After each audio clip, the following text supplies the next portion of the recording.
Hello, everybody, and welcome to another edition of the Market Down Podcast. My name is Nick Cummings, joined this week by Chad Big Bad Johnson, James Gisante, and Danny Hernandez. A couple of big stories this week, so we're going to dive pretty deep into all of them.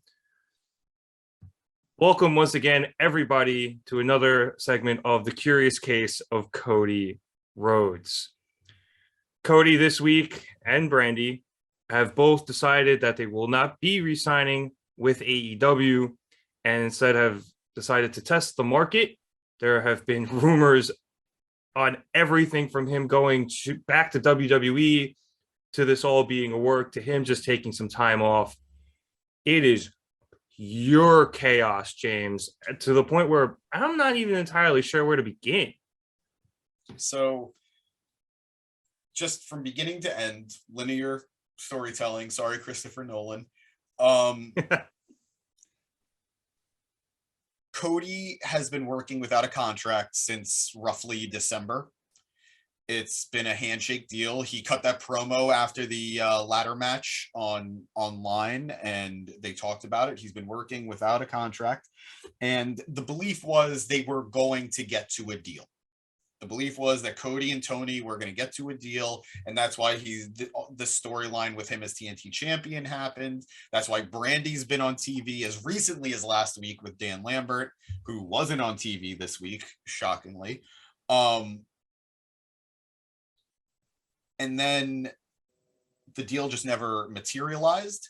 The deal was getting harder and harder to come together. The day before it was announced that Cody was leaving was when lawyers got involved for both Cody's side and AEW side.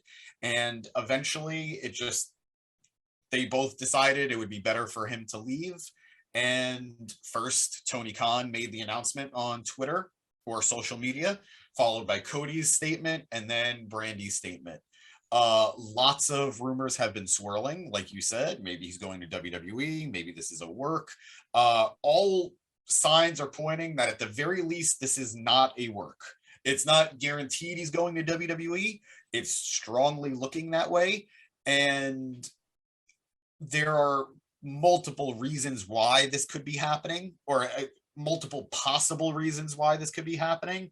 One being that Cody was upset that he lost his power as booker, I believe at the end of 2019 or early 2020.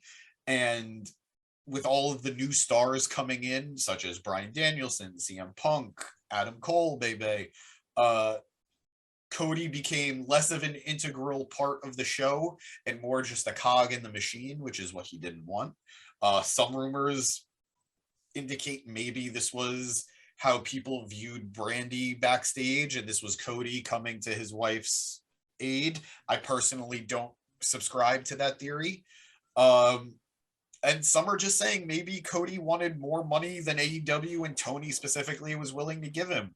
And Vince McMahon has that fuck you Saudi Arabia money, and why not spend it on a giant middle finger to AEW by taking in a founder and EVP? I hope I summarized that beautifully, or as well as I could. My own feelings on it real quick. I'm really sad, guys. I'm really sad, and I'm really hurt as a wrestling fan. Let me just say from the get-go, if this was the decision Cody thought was best for himself and for his family, more power to him. I get it. It is what it is. But I personally don't agree with it on almost any level, really. I've been a fan of Cody since his initial run in WWE. I remember when he left on his own terms, because he felt he deserved better. I remember when he created that list of all the names he wanted to wrestle on the indies, in Japan, in Impact, and Ring of Honor. I remember when he became Ring of Honor champion. I remember when he got the Bullet Club into one of the best stories the Bullet Club has ever been a part of. I remember the tweet where he bet Dave Meltzer that he and the Bucks could sell out a 10,000 seat arena, and then did that for All In. And I know how All In led to AEW and its existence as we know it.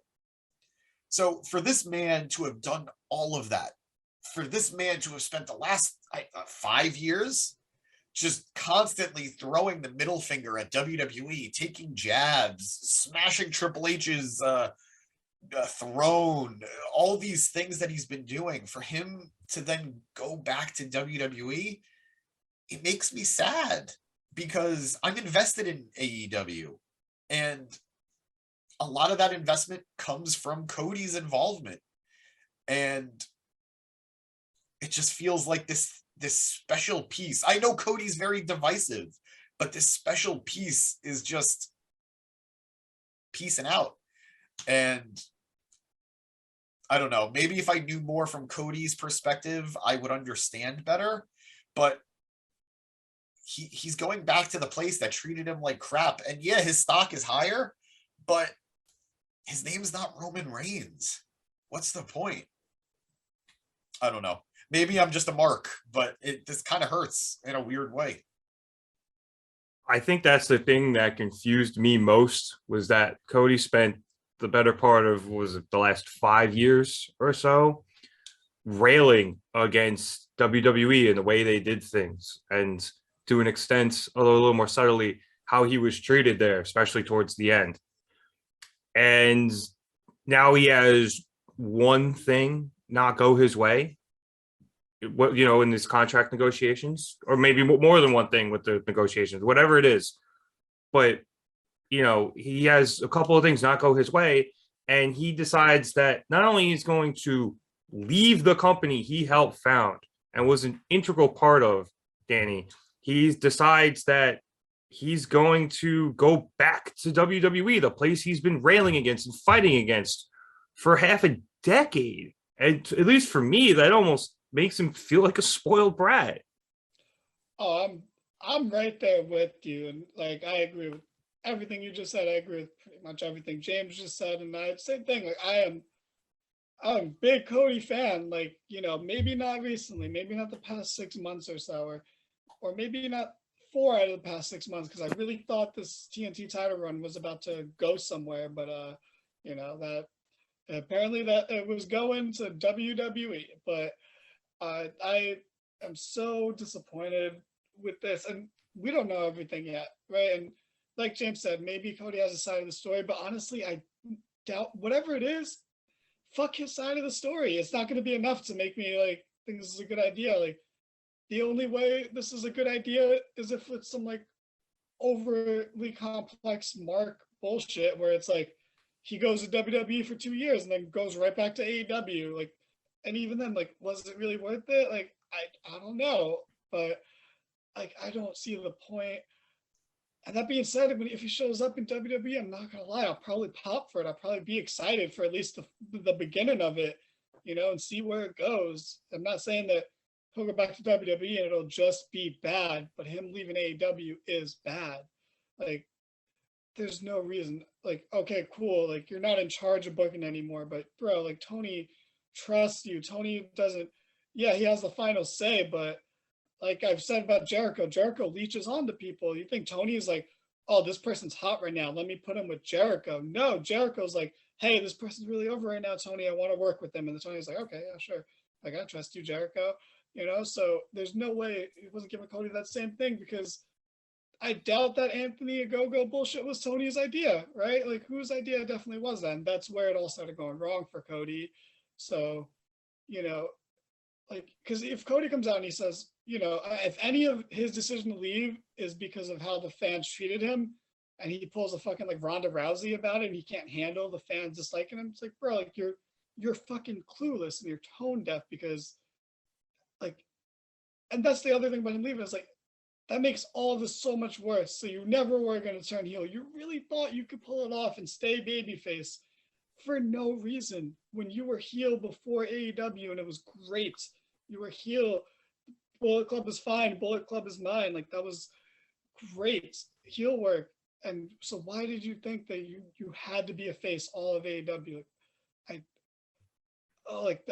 Everything about this story, and again, we don't know everything yet, but all of it makes Cody Rhodes come off as unlikable and delusional, which is even worse. You know, like, because they're at least unlikable can still be good, you know, like, but I just don't see any upsides to this because I don't think he's going to get the push. Like James said, he's not Roman Reigns, and there might not even be an available fucking world title like come WrestleMania because, you know, Lesnar and Reigns could be holding both of them. Like he wouldn't beat a Lesnar, he wouldn't beat Reigns. Maybe he'd beat Bobby because it's hard to tell where Bobby truly lies in the card right now. But like, and let's say he goes back and he wins the Intercontinental title. It was like, cool, what? Like that title's beneath the TNT title by a long shot. It's presented way lower. Quick, right now, who's the Intercontinental Champion? Nakamura, because he hasn't defended in forever. Sami Zayn. Yeah, technically, Sammy. Is it Sammy? It's Sami Zayn. It's gonna happen this Friday. Yeah. Oh, spoiler alert. Like you were gonna watch anyway. Well, no, but hopefully now this anyone episode watching, comes out yeah. after Friday. Yeah. All right, I love everybody here. This will probably come out Saturday. Fair. Probably. But you know, there's just like there's no true upside. Like, what is he gonna do? Fight Triple H? The dude's barely alive. You can't fight Triple H right now. Like, there's no reason that's gonna it's true. Like, you can't wrestle right now. It's a bad idea if you did. He's like there's no upside for Cody going back. And it makes AEW look kind of bad, but I think it makes Cody Rhodes look so much worse because I agree. you founded a company, bro, and you're that frustrated after 3 years that you're leaving. Like, how talk about like entitlement, wanting instant gratification. Like, bro, it's been 3 years. It's like and you know what? You were great for the first year and a half. It's only 2021 that was bad for you. Like, it's not like the whole run's been. You were the best part of 2019 AEW. Granted, that's only 3 months, but like that was, or if you count back to like the summer, because I do count, what was it, Fighter Fest that he faced Dustin? Like, yeah, or you were the best part of this company at one point. Like, you really were. And because what? Because there's better people in here now. Like how are you gonna cut that promo and not work a program with Punk? Like, so you don't want to work with Punk? You don't want to work with Bryan Danielson? You want to work with Adam Cole? Like, did you cross everyone off on your list and they're like, oh, let me go back to WWE and face fucking Braun Breaker? Like, who are you going back for? I don't understand. It's clearly Ricochet. And yeah, sure, you know, like that. Would you rather see that match in WWE or AEW? You know, like that's, and you can say that for almost any potential matchup. Damn. You know, we're gonna talk about Matt Cardona lately. Right, you don't want to fight him? Are you kidding me? Like, dude's on the run of his career right now, and you can't fight that match in WWE. Like, I mean, you could, and that's a more likely scenario. You're gonna have your fucking Miz and Mrs. beef with fucking the Miz, because I don't want to see that. No one wants to see that, especially because I don't think I think one of the rumors is that Brandy would not be coming with them to WWE, and you know what? I'm sorry that the crowd never got behind your wife because she never did anything of note to warrant that. And you know what? I'm not big on the whole nepotism thing, but like, this is one of the few cases where, you know, whether it is or not, it's always going to come off as it. So, you know, especially when your women's division is barely featured on TV, and then when half the time when it is, it's fucking Brandy. Like, you know, like, not of late. Of late, yeah, she was the one getting in the promos with Dan Lambert, where It was one promo. was going to fight Paige Van Zandt. Two. That was two. Excuse me, two. Yeah, she's the one who brought Paige Van Zandt out. Like, we've all been waiting for Paige for how long, and then it's Brandy, and I like Brandy, I do, but come on, Yeah, almost anybody else. I'm curious to see if maybe that was a negotiation tactic. Be like, hey, we'll give you Paige Van Zandt. I don't know. I think the weirdest, or at least the most flabbergasting part of this for me, Chad, is if Cody's big beef is that he isn't booking anymore, he's going to a place now where he is going to have no say in the booking. So, like, what is he thinking? Listen, I'll separate this from what I think and what I know. I'll be short, though. I'll give you both. what I think is, hopefully, what I think is this is all something that just got out of hand, and it may be a work. I think he's just taking some time off and recuperating so he can be mentally fit, him and Brandy, so they can get to a better place, and then we'll talk renegotiations. This is what I know. I know that either way, if this is a work or if he goes back to WWE, I will be completely enraged. That's what I know. I will be fucking angry for all the reasons that you guys said. It totally depreciates AEW. As the new AEW stan, I'm almost disgusted by him trying to go back to WWE. I see no point in it. I see no win for him. As Danny said, there's no upside to this situation at all. So I really hope it's a work. But then if it's a work, I'm going to be even more mad, because the fuck did you do all of this for?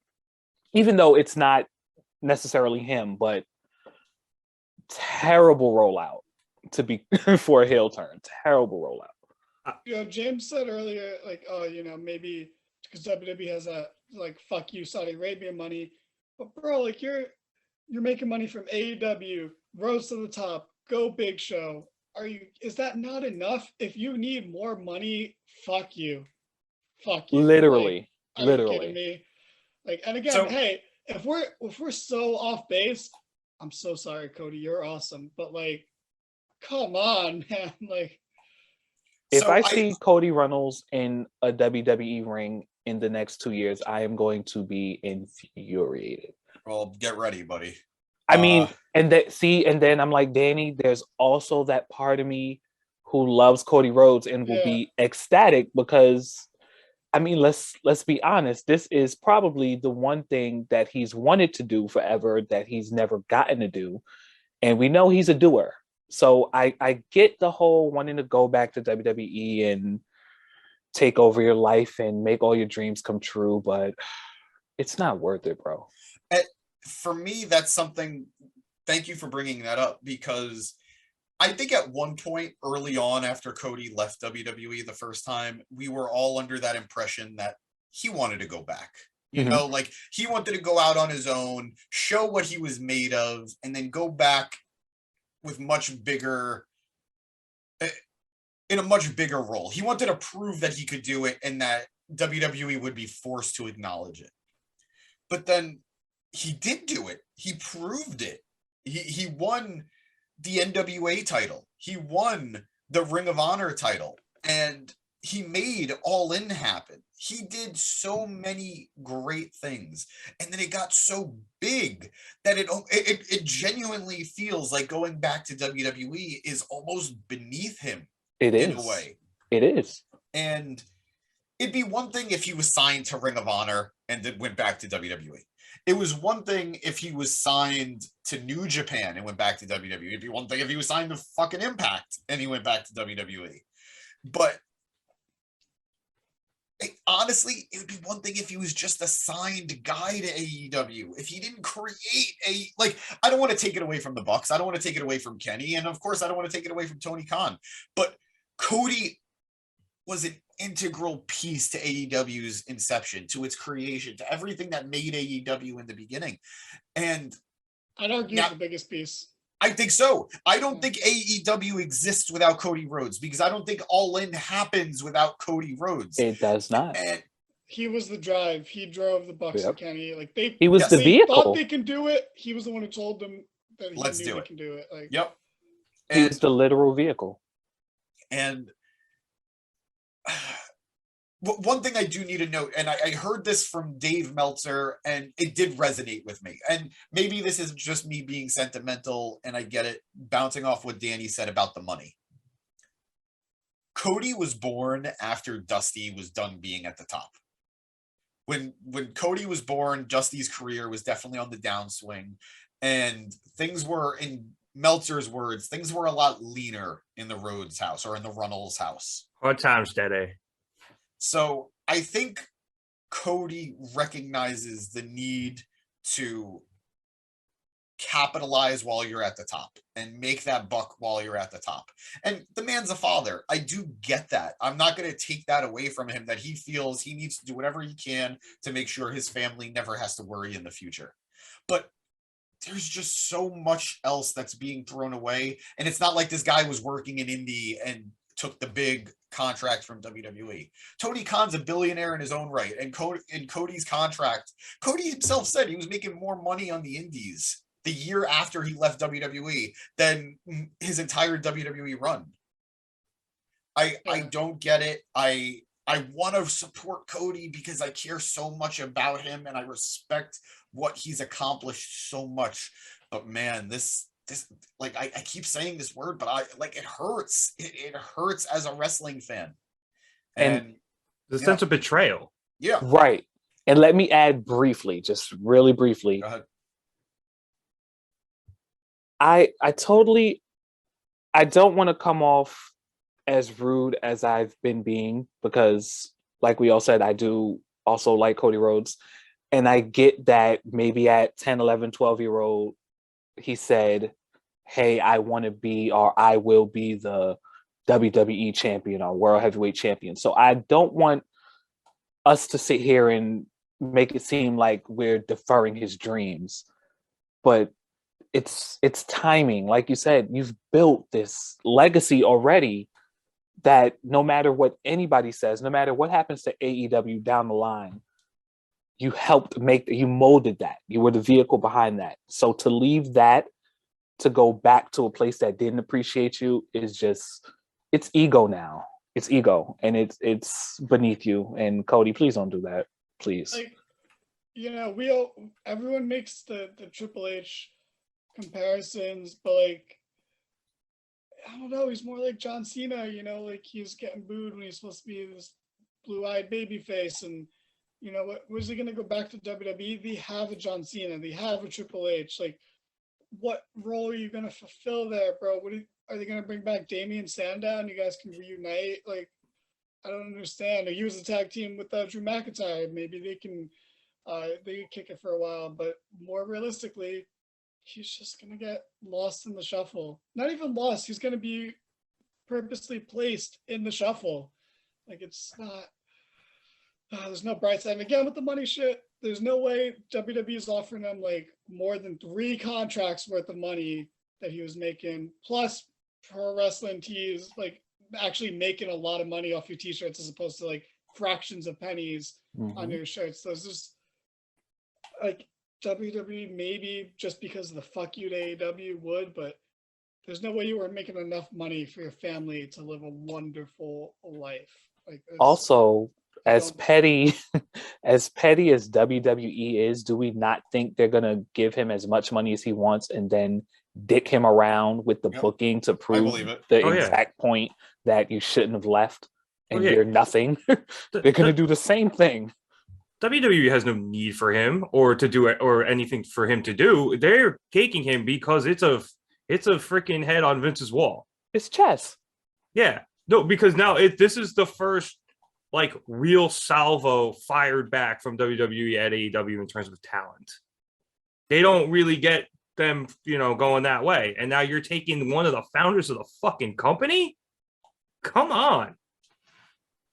That's a big deal. But James, to your point earlier about Cody trying to capitalize being on top, is he?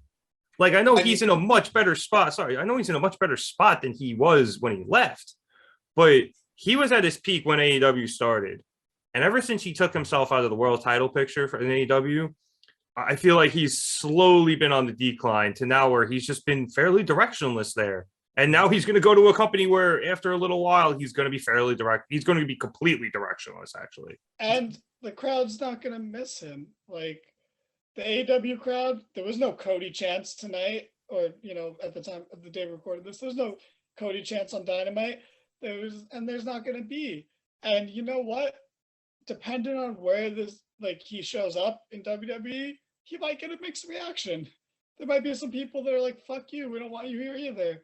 They're going to scream Stardust. If he comes back... Or who the hell is this guy? Yeah. If he comes back to AEW in like 3 years or whatever, the crowd's still gonna boo you, dude. Like, especially now that you fucking left. Like, Oh, if he ever goes back, he's 100% heel. It's not even close. Yeah. I agree. Cody's not at the top of where he was. You know, his value as a wrestler was much higher in 2019 and 2020. I agree on that. But it can't be understated, and it's been talked about too. There was a gigantic news story that came out less than a full day before this Cody stuff happened. And in Steve Austin. And the moment this stuff with Cody happened, nobody was talking about Stone Cold Steve Austin coming back. Everybody was talking about Cody Rhodes, and that's because of how big a deal this is. That can't be understated. You know, nobody would be in this hullabaloo if I don't think people would be this upset if Jericho went back. I don't think people would feel like it's that big a deal if Jericho went back. Like, maybe Moxley. I think Moxley would count. I think Bryan would count, although that doesn't make sense. And I think the Bucks and Kenny obviously are on that same level as Cody. But Cody is almost a knife in the back because he did leave WWE. I feel terrible saying it because it's like this guy is making a decision for his life, and I'm talking as if like I personally got betrayed by him.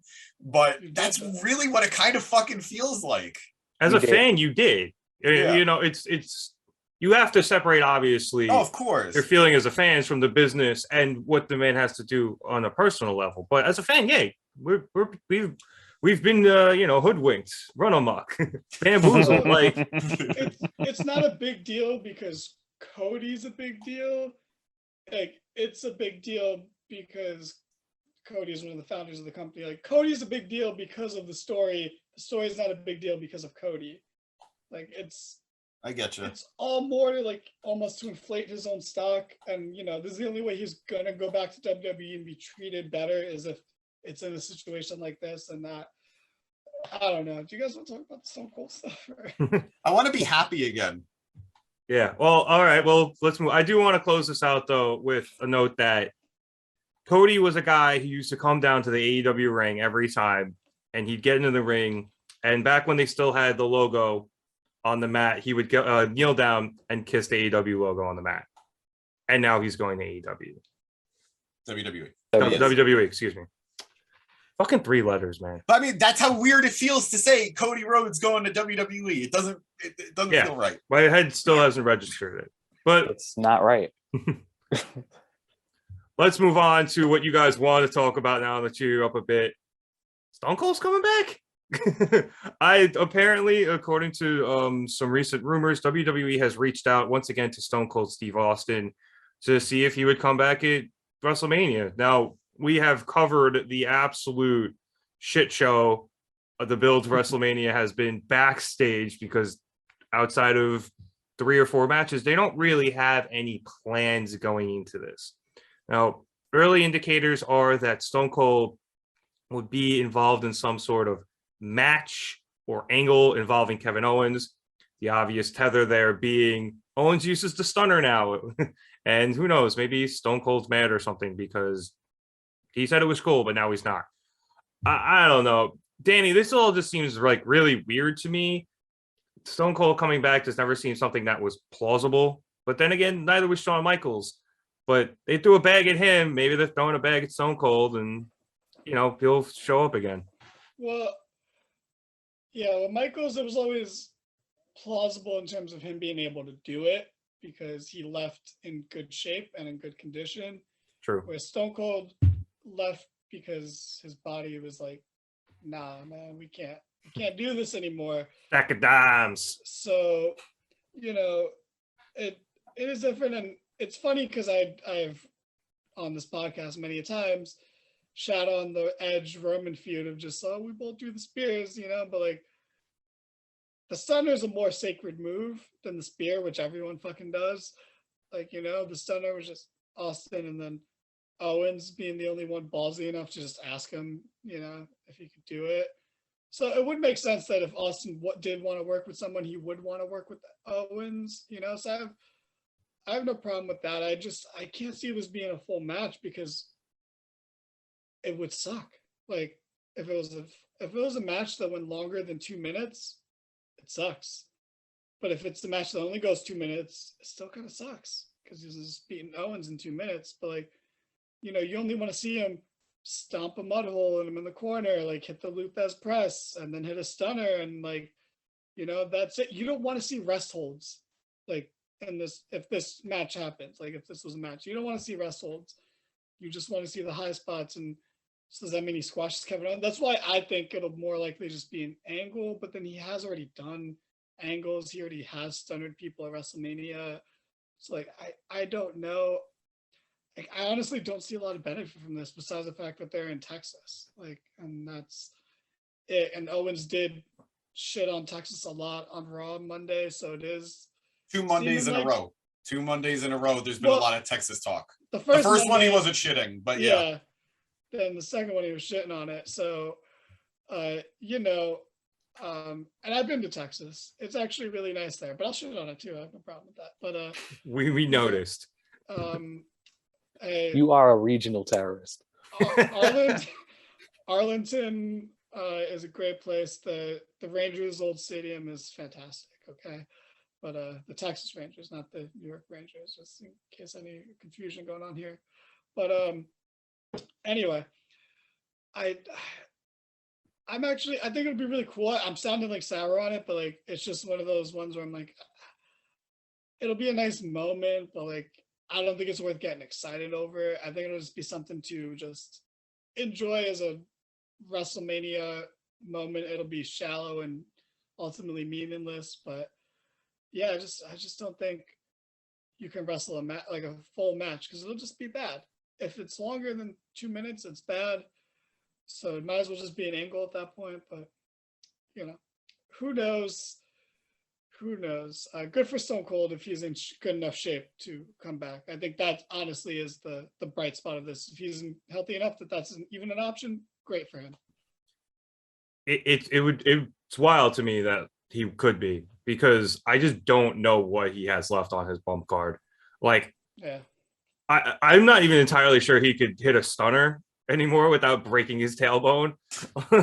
Like, he's hit so many. And I certainly can't see him, like taking a pop-up power bomb without his back shattering into a million pieces. And this isn't a shit on Stone Cold. He's in really good shape, but he's, he hasn't wrestled in forever, and he's taken a lot of bumps, James. Like, yeah, he's in good shape to live day to day. Yeah. And for like a being 50-year-old, for a 50-plus-year-old, and being like the Expendables, like he's in that type of shape. He's not like, let me get in a ring with Kevin Owens shape. He's not The Rock right now. He's not The Rock. I really appreciate the fact that you brought up The Rock, because personally, I just want this to be The Rock versus Eric Rowan. Just bell rings, stunner, 1, 2, 3, and then that's the only way it works. That's the only way. But to Owens, though, I know that's the downside. But you know what? That's Owens' goddamn fault for re-signing with this company. Yikes! I don't even feel fucking bad for him. Like, and who knows? Maybe he'll like it. Maybe he'll like taking the stunner and taking the pin in Texas for Austin, and that's it, because it's Stone Cold. He will. Yeah. I mean, I'm sure the inner mark of him will be thrilled, but like, just to get buried like that at WrestleMania. Yeah. At least people will see his WrestleMania match then. It'll at least be watched. Yeah. That clip on YouTube will probably do like 4 million or something. Exactly. Exactly.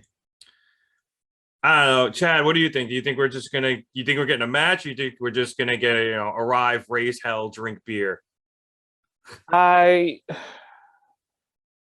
would appreciate more if it were a moment or just a little angle or a segment or something of that sort.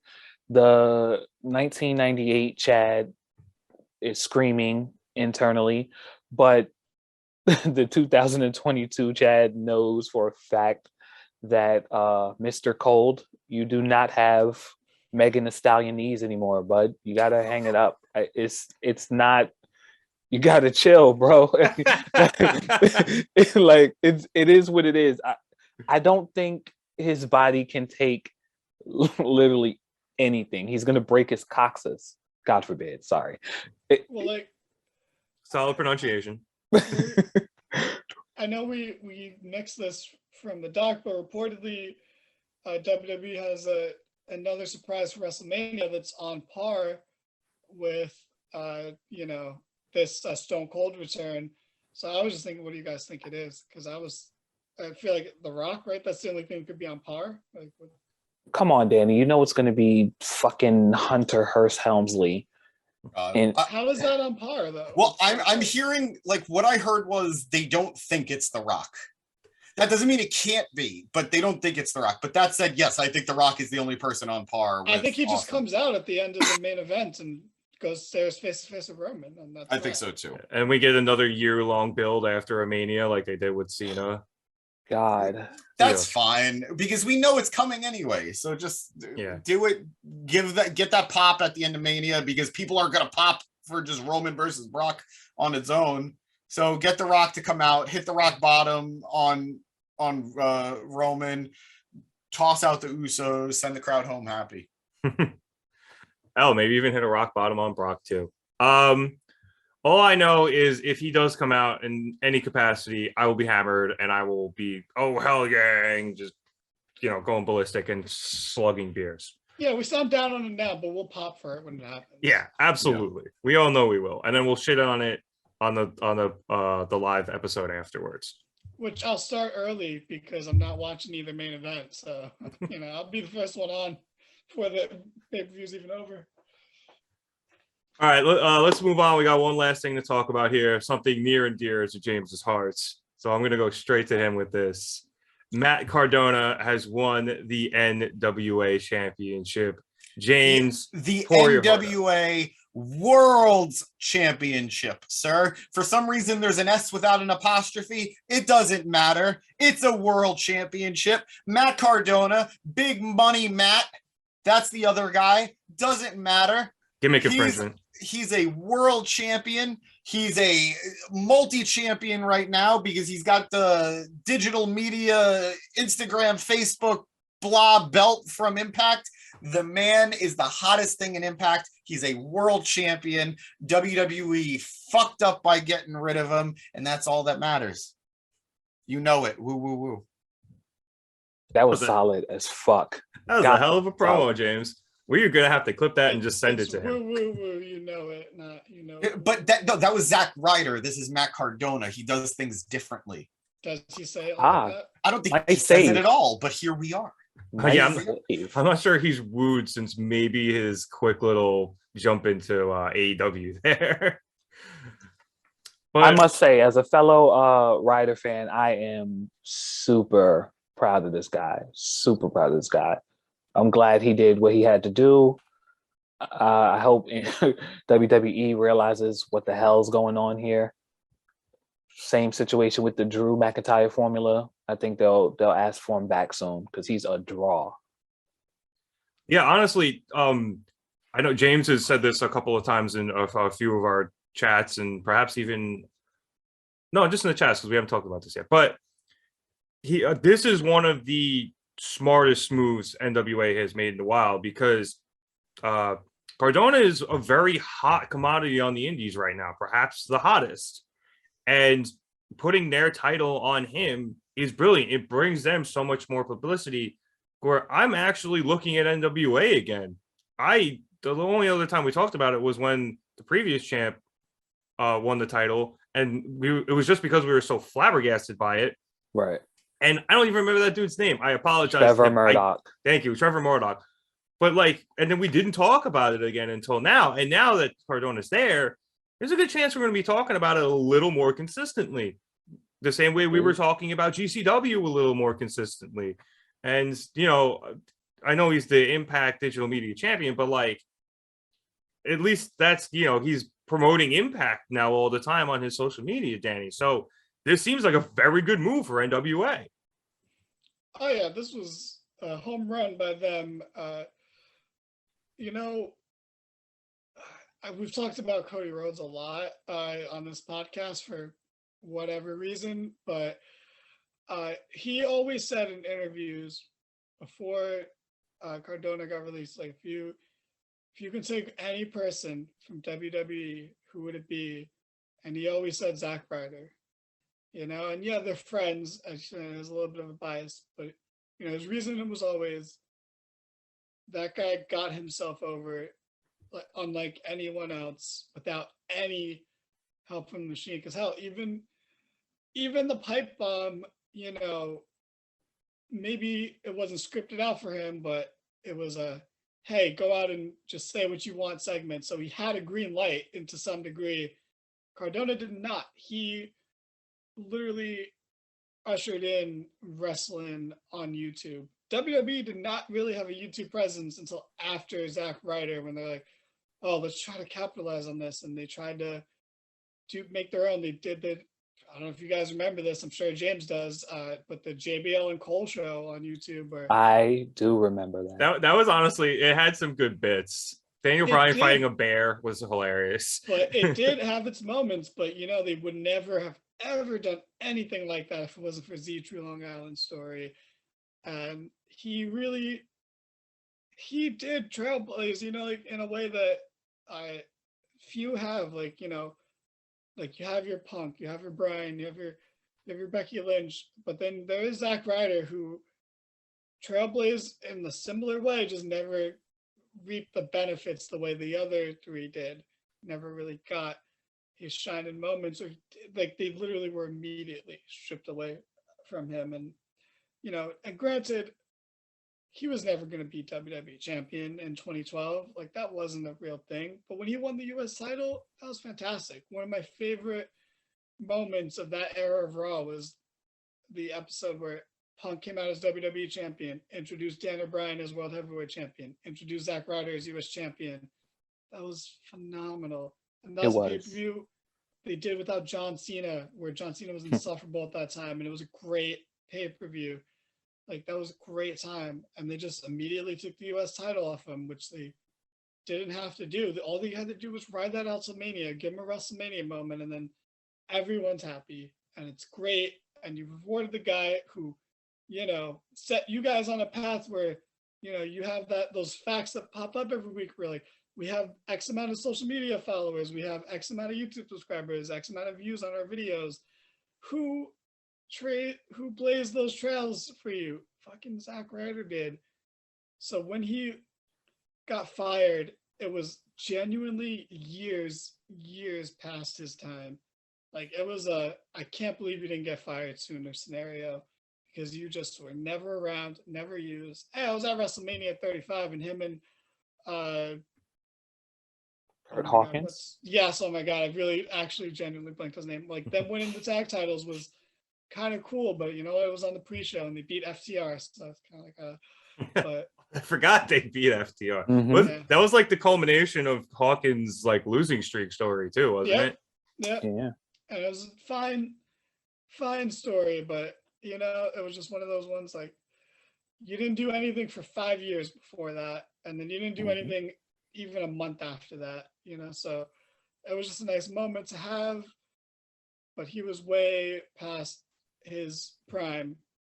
And then he got released, and he showed up in AEW, but he didn't sign, and it was all weird. And you know, and that was actually a precursor of what Cody Rhodes, like, you know, that part of his run was going to be, which was just convoluted and kind of messy, and it didn't make sense. And you know, it just didn't work. He came in, he had no direction, he didn't really have a character, and he didn't sign, so he wasn't there long enough to develop anything, and that was really weird. And he went to Impact and whatever. Worked out for him though.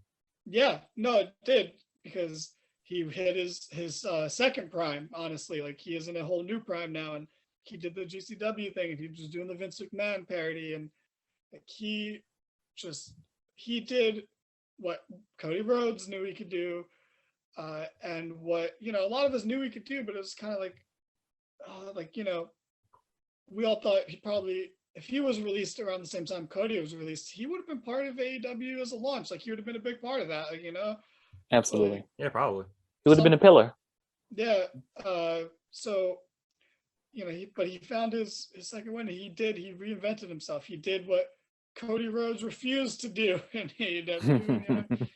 He found a new path, and he got over again to the point where he keeps making headlines, even though he's on, lesser shows that don't get as many views, but he's bringing views to these products, and, good for him. I don't think he's going to come back like Drew and win the world title, especially now in the Roman Reigns era of it all. He's going to be holding both titles soon. So how's Matt Cardona going to win a title? He's not. A man can hope. He ain't going back. He ain't going back anytime soon. Yeah, Heath Slater has a better chance. Oh wow. That's only because of the 3MB of it all. But oh yeah. I don't want him to go back, honestly, at this point. Like, he had his great moments there, and we'll never forget. He was the OG internet darling, but yeah, we've talked about it before. Like, you can draw a direct line from Cardona back, Zack Ryder at the time, to AEW. Yeah. So, and I actually, because I had to cover the Fast Forward for James last week, I watched Impact, and it was good, guys. Go watch the Fast Forward. But he was talking about, because he had the Digital Media Champion, how he was, as you said, Danny, he was like, I created all of these online guys. I created BTE, and I don't know if he name checked Sammy's vlog, but he definitely name checked BTE. So, like, now he has this title, and I'm already enjoying him healing it up, saying, putting up a Twitter poll of what should he do to the title. Should he change the strap to purple or give it a spinner? Like, this, I'm going to be the corporate WWE guy to piss off all the indie people heel, has been just absolutely sublime work from him since he's found that niche. And I'm interested to see what he does with the NWA title.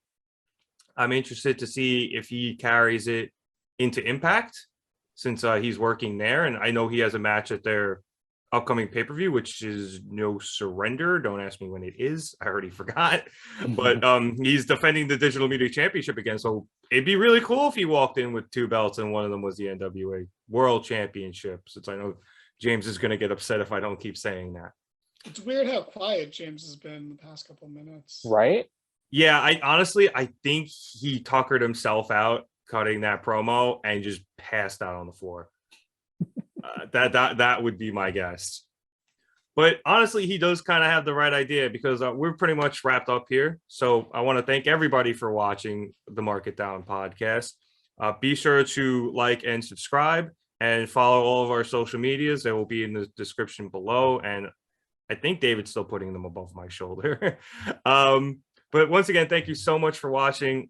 I'm Nick Cummings for Chad Big Bad Johnson, Danny Hernandez, and an out cold James Gisante. We'll see you next time here on the Mark It Down podcast.